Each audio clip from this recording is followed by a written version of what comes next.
But the indulgences were people would come to people in the Roman Catholic Church, people that had died, and they would say that they were in purgatory. So the Roman Catholic priest would say, hey, if you pay a certain amount of money, then we'll say a prayer to get your family member up out of purgatory a little bit earlier. And so this became more a money-making scheme that wasn't biblical at all. And so it was practices like that, praying to Mary, praying to dead saints, that people like Martin Luther began to look and say, listen, I love the Church of Jesus Christ, but this stuff ain't found in the Bible. All right. And so that is what led to the Reformation. Does that answer your question, Jess? Yes. All right. Outstanding. All right. Good stuff. And these are our last two. All right. And one is the non-Catholic usage, that Protestant Bibles ever since the Reformation era have contained the Apocrypha.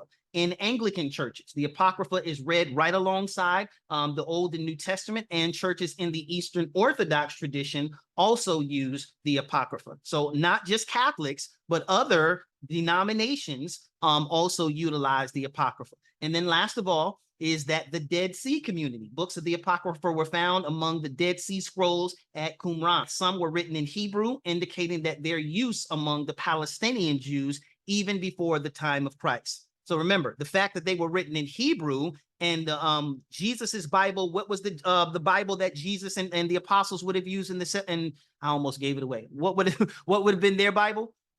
The Septuagint. Stop laughing at me, police. Yes, the Septuagint, written in Greek. So the fact that these particular manuscripts were written in Hebrew says that it existed prior to the time of the Septuagint. So these are the arguments in favor of the Apocrypha.